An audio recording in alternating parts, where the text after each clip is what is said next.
அரிகேஷனல்லூர் ஐயா வெங்கட்ராமன் ஐயா இருக்காங்கல்ல, அவரை நீங்க எப்போ மீட் பண்ணீங்க? எப்போ சந்திச்சீங்க நீங்க? அவர் ஒரு புஸ்தகம் போட்டார். அதுக்கு அந்த பேர் எனக்கு தெரியாது. அதுக்கு பூரா ஹெல்ப் பண்ணினது முத்தியா பாகவதர். அப்போ அடிப்படைக்கு அவர் ஆப்ரேட் பண்ணுறதோட வெகுளால் முத்தியா பாகவதர் இருந்தார்.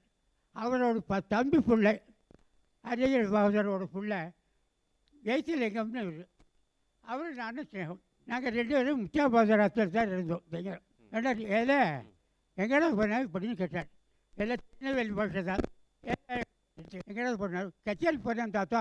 கச்சேரி 6 பாடுறோம் மதுரை மணி அவன் வந்திருக்கானா அப்படின்னு கேட்டார். இவர் வந்திருக்காரு அப்படின்னா போய் கார் எடுத்துன்னு போய் அவர் அழைச்சிட்டு வா அப்படின்னு சொன்னார். அவர் அழைச்சின்னு வந்தேன்.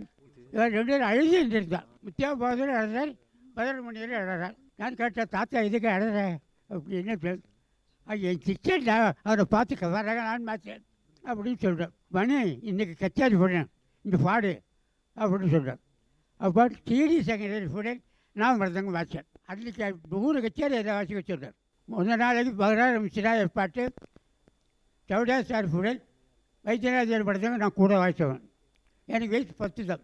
ராஜா ட்ரெப்பு அந்த ட்ரெஸ்ஸு கொடுத்தா 1000 ரூபா பணம். சந்தன மனம் கமழும் SKM பூர்ணா பூஜா ஆயில். இது பஞ்சதீப விளக்கேற்றும் எண்ணெய்.